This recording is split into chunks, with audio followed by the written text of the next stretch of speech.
जानिए। जस्टिस संजीव खन्ना की chief justice पद पर नियुक्ति एक ऐतिहासिक अन्याय की भरपाई जैसी है, क्योंकि उनके चाचा जस्टिस हंसराज खन्ना को 1976 में इंदिरा गांधी सरकार के दबाव के कारण मुख्य न्यायाधीश नहीं बनने दिया गया था। जस्टिस हंसराज खन्ना ने आपातकाल के दौरान सरकार के खिलाफ ऐतिहासिक फैसला सुनाया था।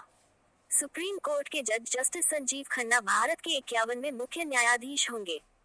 सुप्रीम कोर्ट के चीफ जस्टिस डीवाई चंद्रचूड़ की सिफारिश को नरेंद्र मोदी सरकार ने स्वीकार कर लिया है। जस्टिस खन्ना के सीजेआई पद की शपथ लेते ही इंदिरा गांधी सरकार में हुआ एक ऐतिहासिक अन्याय की भरपाई हो जाएगी। वह अन्याय 48 वर्ष पहले 1976 में हुआ था, जब इंदिरा गांधी सरकार ने जस्टिस संजीव खन्ना के चाचा जस्टिस हंसराज खन्ना के साथ अन्याय करते हुए उनके junior justice Mirza Hamidullah Beg justice MH Beg को देश का 15वां मुख्य न्यायाधीश नियुक्त कर दिया था। दरअसल जस्टिस एचआर खन्ना ने आपातकाल के दौरान इंदिरा सरकार के खिलाफ ऐतिहासिक फैसला दिया था। इंदिरा गांधी ने 25 जून 1975 को देश में आपातकाल लागू करने की घोषणा की थी। इंदिरा ने तब संविधान के अनुच्छेद 359(1) का इस्तेमाल करते हुए नागरिकों के सारे अधिकार छीन लिए थे। हजारों लोगों को आंतरिक सुरक्षा प्रबंधन कानून (MISA) के तहत जेल में डाल दिया गया था। तब विभिन्न अदालतों में मुकदमे दर्ज होने लगे थे और अलग अलग कोर्ट से अलग अलग फैसले आने लगे थे। कई उच्च न्यायालयों ने रिट याचिकाओं के जरिए MISA के तहत बंद कैदियों को रिहा करना शुरू कर दिया। इस दौरान एक महत्वपूर्ण मामला सामने आया एडीएम जबलपुर बनाम शिवकांत शुक्ला का, जिसे बंदी प्रत्यक्षीकरण केस 1976, हेबियस कॉर्पस केस 1976 के नाम से भी जाना जाता है।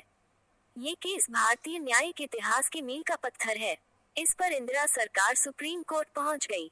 सुप्रीम कोर्ट को ऐतिहासिक निर्णय देना था कि क्या सरकार ऐसे मनमाने फैसले ले सकती है। क्या अधिकारों को निलंबित किया जा सकता है। क्या रिट याचिका दायर करने का अधिकार भी निलंबित किया जा सकता है। सुप्रीम कोर्ट ने इस मामले की सुनवाई के लिए 5 जजों की एक संवैधानिक पीठ बनाई। इस पीठ में तत्कालीन chief justice AN Ray, justice MH Beg, justice YV Chandrachud, justice PN Bhagwati और जस्टिस एचआर खन्ना शामिल थे।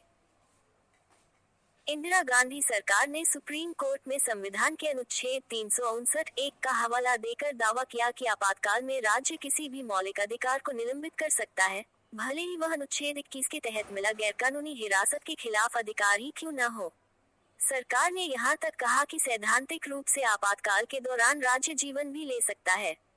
सुप्रीम कोर्ट की संविधान पीठ पर इंदिरा सरकार के पक्ष में फैसला देने का भारी दबाव था। 5 में से 4 जजों ने मान लिया कि सरकार किसी भी मौलिक अधिकार को निलंबित कर सकती है और लोग सवाल नहीं उठा सकते हैं। केवल एक जज ने कड़ा विरोध जताया। वे जज थे justice HR Khanna, justice Sanjeev Khanna के चाचा। जस्टिस एचआर खन्ना अगले मुख्य न्यायाधीश बनने वाले थे।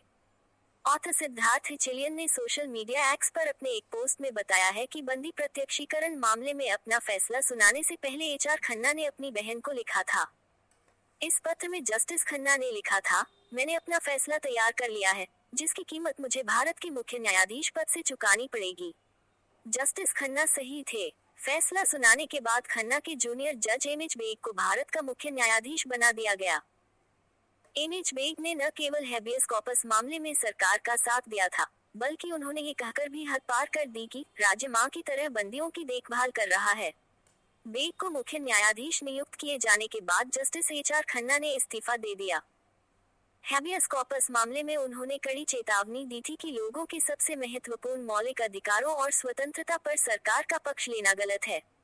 उनके अनुसार बिना मुकदमे के हिरासत में लेना उन सभी के लिए एक अभिशाप है जो व्यक्तिगत स्वतंत्रता से प्यार करते हैं। ईमानदारी की मिसाल थे जस्टिस खन्ना। 1977 में जब जानिए। जस्टिस संजीव खन्ना की चीफ जस्टिस पद पर नियुक्ति एक ऐतिहासिक